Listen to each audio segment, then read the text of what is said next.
Assalamualaikum warahmatullahi wabarakatuh. Kami dari kelompok 10 akan mempresentasikan materi tentang kebudayaan dalam Islam.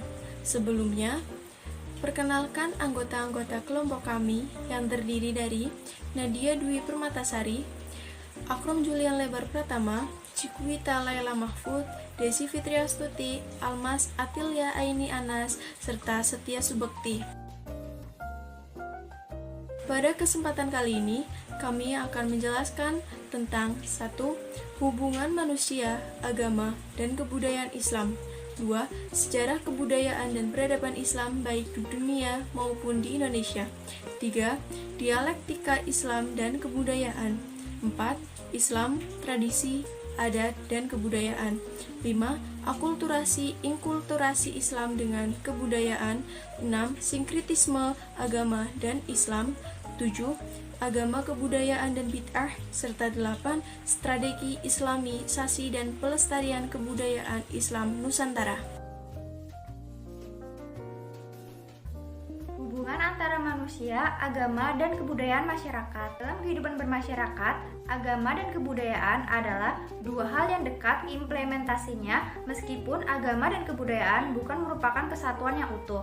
Dalam kaidah, sebenarnya agama dan kebudayaan mempunyai kedudukan masing-masing dan tidak dapat disatukan karena agamalah yang mempunyai kedudukan lebih tinggi daripada kebudayaan.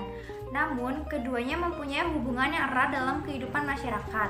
Pemahaman masyarakat terhadap perubahan kehidupan jika dilihat dari aspek agama dan kebudayaan memiliki kehidupan yang terikat satu sama lain selama masyarakat dapat menempatkan posisi agama dan posisi budaya dalam kehidupannya. Agama dan budaya berjalan beriringan sehingga memiliki hubungan yang erat dalam dialektikannya. Agama sebagai pedoman hidup manusia yang diciptakan oleh Tuhan dalam menjalani kehidupannya. Sedangkan kebudayaan adalah sebagai kebiasaan tata cara hidup manusia yang diciptakan oleh manusia itu sendiri dari hasil daya cipta, rasa, dan karsanya yang diberikan oleh Tuhan. Peradaban dan kebudayaan. Kata peradaban seringkali diberi arti sama dengan kebudayaan, namun berbeda. Peradaban lebih mengenai sistem pengetahuan, kenegaraan, kultur, bangunan, teknologi, dan sebagainya. Sedangkan kebudayaan lebih mengenai sosiologis dan antropologis. Contohnya, cara membentuk kehidupan, cara mengajarkan orang, dan sebagainya. Masa awal kedatangan Islam. Jazirah Arab sebelum kedatangan Islam merupakan kawasan jalur sutra yang menjadikan salah satu antara Indo-Eropa dengan kawasan Asia Timur. Kebanyakan bangsa Arab merupakan penyembah berhala, ada pula yang menjadi pengikut agama Kristen atau Yahudi. Masyarakat ini pula dikenal sebagai masyarakat jahiliyah secara moral, bukan secara intelijensial. Bagi Quraisy juga sangat suka berpuisi. Kita menjadikan berpuisi sebagai salah satu hiburan di saat berkumpul di tempat-tempat ramai. Masa awal kedatangan Islam. Islam bermula pada tahun 611 Masehi ketika wahyu pertama diturunkan kepada Rasul terakhir, yaitu Nabi Muhammad SAW di Gua Hiro, Arab Saudi. Mendapatkan wahyu yang disampaikan malaikat Jibril dan sesudahnya selama beberapa waktu mulai mengajarkan Islam secara tertutup kepada para sahabatnya selama 3 tahun. Setelah 3 tahun, akhirnya ajaran Islam kemudian disampaikan secara terbuka kepada seluruh penduduk Mekah. Dan setelah banyak perjuangan, pada tahun 592 Masehi, Nabi Muhammad SAW serta pengikutnya hijrah atau berpindah ke Madinah. Peristiwa ini disebut hijrah, dan semenjak peristiwa itulah dasar permulaan hitungan kalender Islam. Selanjutnya masa Khalifah Rasyidin atau disebut Khalifah Rasyidin dimulai dengan kepemimpinan Abu Bakar As-Siddiq dan dilanjutkan oleh kepemimpinan Umar bin Khattab, Utsman bin Affan, dan Ali bin Abi Thalib. Terdapat 3 hal penting dalam masa ini, yaitu yang pertama, Abu Bakar memperkuat dasar-dasar kenegaraan Islam dan mengatasi pemberontakan beberapa suku Arab yang terjadi setelah meninggalnya Nabi Muhammad SAW. Umar bin Khattab, Utsman bin Affan, dan Ali bin Abi Thalib berhasil memimpin tentara dan kaum muslimin pada umumnya untuk mendapatkan Islam, terutama di Syam, di Mesir, dan di Irak. Dengan takwil tersebut, banyak penerapan perang dan wilayah-wilayah kekuasaan yang dapat dilihat oleh umat Islam. Selanjutnya, kepemimpinan Islam berganti dari tangan ke tangan dengan pimpinannya yang disebut khalifah atau kadang-kadang amirul mukminin, sultan, dan sebagainya. Pada periode ini, khalifah tidak lagi ditentukan oleh yang terbaik di kalangan Islam, namun secara turun-temurun atau monarki. Kekuasaan kekhalifahan Islam sangat besar dan menjadikan salah satu kekuatan politik yang terkuat dan terbesar di dunia pada zaman itu.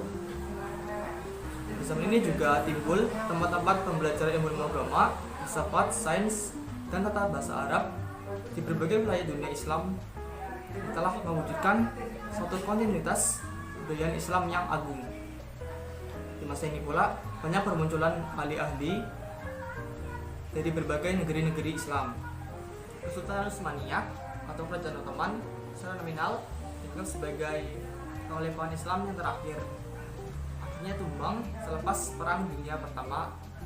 Selanjutnya, di antara unsur yang menjadi bentuk kebudayaan Islam adalah sebagai berikut.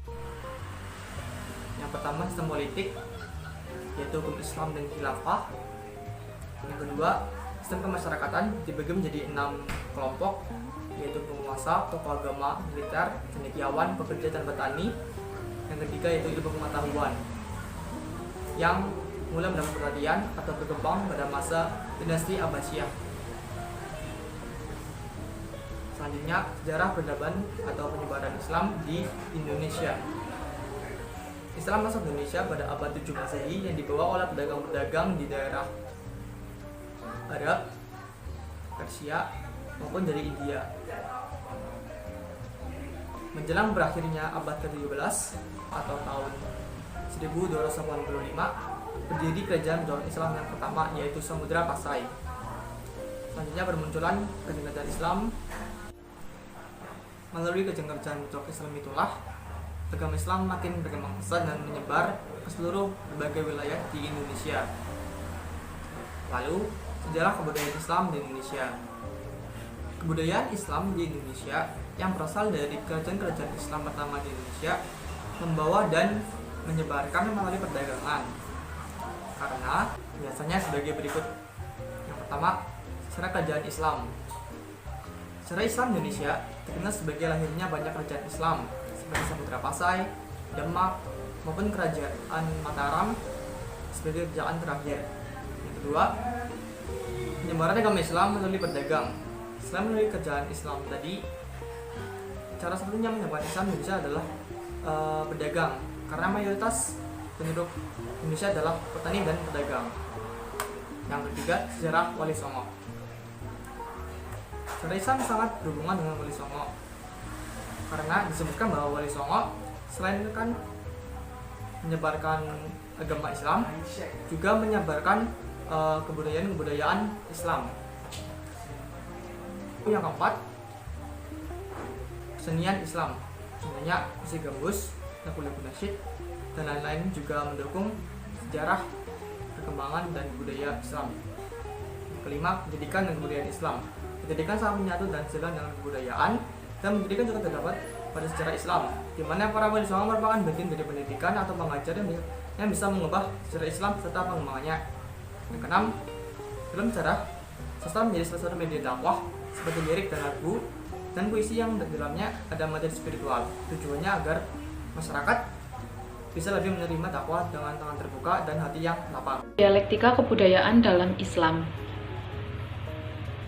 Hubungan agama dan kebudayaan yang kemudian berjalan secara balas-membalas dapat memberi asumsi bahwa agama cukup berpengaruh dalam memberi corak suatu budaya masyarakat. Keadaan ini bisa terjadi karena rangkaian aktivitas sampai wujudnya budaya yang dipandang sebagai suatu kesadaran daripada pemeluk agama untuk mewujudkan pandangan hidupnya. Menurut M.A. Fatah Santoso, ada beberapa faktor yang membentuk keragaman kebudayaan, yaitu yang pertama, otoritas kekuasaan dalam kerangka persaingan dan perebutan hegemoni dan dominasi kebudayaan sebagai ekspresi politik. Yang kedua adalah paham keagamaan, yang ketiga adalah ciri-ciri etnis dan rasial pemeluk Islam, yang keempat adalah sejarah, dan yang kelima adalah ciri-ciri demografis dan geografis. Islam ketika harus diaktualisasikan dalam kebudayaan telah menampilkan wajahnya yang beragam, dan dalam keragaman kebudayaan Islam yang bersifat regional itu masih tersedia tempat bagi kebudayaan Islam lokal. Namun, semua keanekaragaman kebudayaan itu dipersatukan oleh ruh dan bentuk tradisi yang suci yang bersumber dari tauhid, menyerupai keanekaragaman dalam alam semesta yang merupakan pencerminan teopani yang Maha Esa.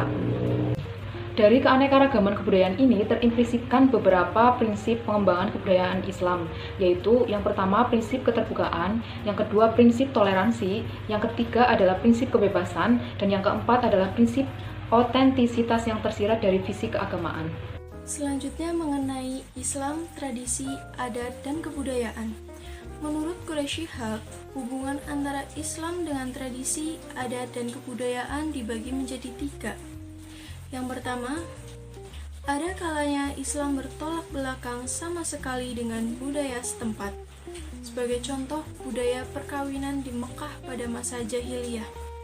Salah satu cara menikah pada saat itu, dengan terlebih dahulu calon mempelai perempuannya berhubungan seksual dengan 10 laki-laki, lalu kalau hamil, si perempuan bebas memilih salah satu dari mereka sebagai suaminya. Yang kedua, Islam merevisi budaya yang telah ada. Sebagai contoh, sejak sebelum adanya Islam, orang Mekah sudah melakukan tawaf atau ritual mengelilingi Ka'bah. Sedangkan yang ketiga, Islam menyetujui budaya yang telah ada tanpa adanya tolak dan tanpa adanya revisi.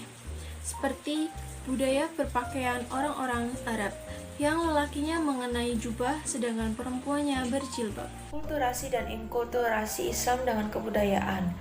Bentuk akulturasi Islam dengan kebudayaan yakni yang pertama, seni bangunan. Seni arsitektur Islam yang menunjukkan akulturasi dengan budaya pra-Islam antara lain makam dan masjid. Yang kedua, seni budaya. Pengaruh Islam tampak dalam 3 bentuk kesenian dapat dilihat dalam wujud seni budaya, seperti seni tari. Terdapat beberapa seni tari di Indonesia yang mendapat pengaruh dari Islam. Contohnya tari debus, tari Saudati, dan tari Zapin.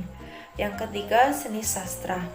Seni sastra yang berkembang pada awal periode Islam adalah seni sastra yang berasal dari perpaduan sastra pengaruh Hindu-Buddha dan sastra Islam.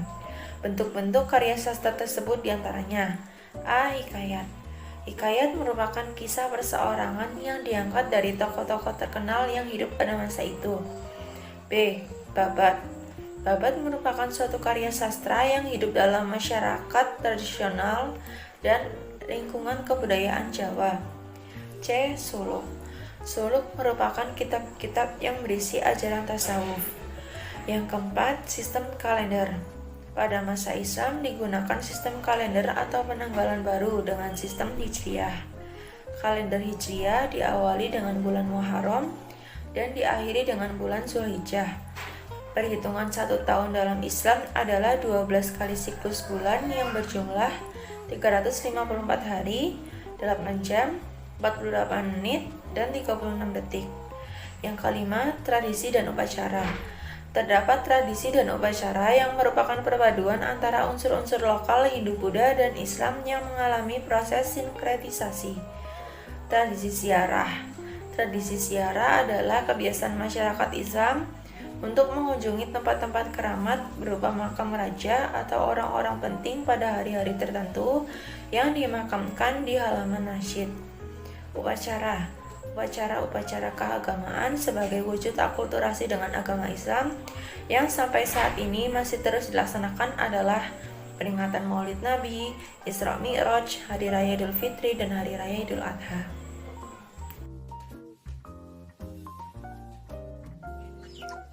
Selanjutnya, sinkretisme agama dan Islam. Secara etimologi, sinkretisme sendiri berasal dari kata sain dan gratisain yang berarti mencampurkan elemen-elemen yang saling bertentangan.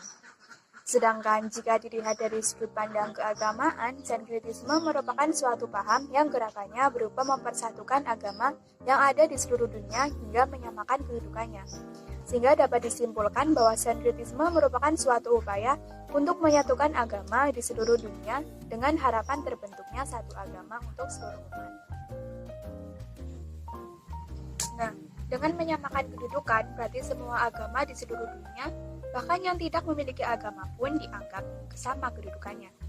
Mengapa? Karena mereka merasa bahwa tidak boleh ada agama yang mengklaim dirinya yang paling benar. Nah, dalam pandangan sinkretisme sendiri, bahwa pada dasarnya semua agama itu sama-sama mengajarkan kebaikan, sama-sama mengajarkan ketuhanan, sama-sama mengajarkan kemuliaan, maka dalam hal ini semua agama diposisikan sama. Nah, karena semua diposisikan sama, berarti tidak ada istilah kafir, tidak ada istilah musyrik, dan tidak ada istilah agama benar ataupun agama salah. Nah, benarkah pandangan sinkretisme sendiri menurut Islam? Jawabannya tidak, karena paham sinkretisme sangat berbahaya bagi kaum muslimin, baik dalam agama maupun dalam dunia. Bahaya sinkretisme dalam Islam itu sendiri yang pertama adalah dapat membuat kekacauan atas Islam dengan cara meresahkan kaum muslimin, dengan menciptakan gelombang syubhat dan syahwat agar kaum muslimin dapat hidup di antara jiwa-jiwa yang sadar dan tidak sadar. Yang kedua adalah dapat merumuskan teori-teori ke dalam Islam yang dapat melemahkan keimanan di hati mereka. Yang ketiga adalah dapat menggugurkan hukum-hukum Islam yang wajib ditegakkan. Yang keempat adalah dapat menghapuskan dunia Islam dari agamanya, serta membuang syariat Islam dari kehidupan dengan cara menggantikan dengan syariat baru. Yang kelima adalah dapat menjatuhkan ketinggian dan kelebihan Islam. Yang keenam, dapat membungkam lisan dan pena kaum muslimin. Yang ketujuh adalah dapat membuat kaum muslimin meninggalkan jihad. Agama, kebudayaan, dan bid'ah. Islam mencakup agama dan budaya. Kebudayaan atau peradaban terbentuk dari akal budi yang berada dalam jiwa manusia. Karena itu, bentuk kebudayaan selalu ditentukan oleh nilai-nilai kehidupan yang diyakini dan dirasakan oleh pembentuk kebudayaan tersebut, yaitu manusia. Selanjutnya adalah memahami bid'ah. Secara etimologi, bid'ah artinya memulai atau mengerjakan hal baru tanpa didasari contoh atau dalil. Sedangkan secara terminologi, bid'ah oleh Imam Izzuddin bin Abdussalam dalam kitabnya dibagi menjadi 5 hukum. Yang pertama, bid'ah wajib. Contohnya, belajar membaca Al-Quran dari kitab yang disusun menjadi 6 jilid untuk mempermudah tingkatan bacaan atau belajar bahasa Arab dari ilmu gramatikalnya. Yang kedua adalah bid'ah sunnah. Contohnya, menambahkan alat pengeras suara di masjid, menggunakan ilmu hisab untuk menentukan waktu sholat, dan sholat tarawih berjamaah.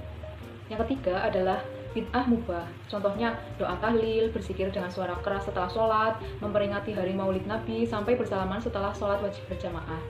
Yang keempat adalah bid'ah haram. Contohnya adalah menambah rakaat jumlah sholat subuh menjadi 3 rakaat. Dan yang terakhir adalah bid'ah makruh. Contohnya menghiasi masjid dan membaca Al-Quran secara berlebihan dengan mengutamakan langgam yang indah tanpa landasan ilmu tajwid. Yang menjadi persoalan adalah bid'ah yang masuk kategori mengubah standar-standar ibadah yang bersifat wajib. Misalnya mengubah jumlah rakaat sholat subuh menjadi 3 rakaat, atau mempercayai adanya nabi baru setelah Nabi Muhammad SAW. Strategi Islamisasi dan pelestarian kebudayaan Islam Nusantara. Islam merupakan agama yang memiliki ajaran yang mengajarkan kepada pemeluknya untuk menjaga, meneruskan kebudayaan, tradisi, adat yang baik yang tidak bertentangan dengan nilai Islam, serta mengislamisasi agar tidak bertentangan dengan syariah. Islam dengan karakteristik Indonesia ini dikenal dengan Islam Nusantara. Islam menurut Muhyiddin memiliki karakter tawasud, artinya berperilaku adil, tawazun yang artinya seimbang dalam segala hal, tasamuh yang artinya toleransi, dan i'tidal yang artinya tegak lurus. Strategi yang dapat ditempuh antara lain: yang pertama, terhadap tradisionalisme agama yang cenderung kepada taklid. Strateginya ialah terbukanya kembali pintu ijtihad. Yang kedua, terhadap tradisionalisme agama yang berbuat bid'ah dengan mendirikan tarekat. Strateginya ialah menganjurkan akhlak mahmudah. Yang ketiga, terhadap tradisionalisme budaya seperti manakib, barzanji, sholawatan, selamatan, dan kenduri yang waktu itu dianggap kalangan tradisionalisme sebagai semi ritual, maka dianggapnya sebagai bid'ah yang sesat. Sekian dari kelompok kami. Mohon maaf apabila ada salah-salah kata, dan jika ada pertanyaan bisa didiskusikan pada kolom diskusi. Terima kasih atas waktunya. Wabillahi taufiq wal hidayah. Wassalamualaikum warahmatullahi wabarakatuh.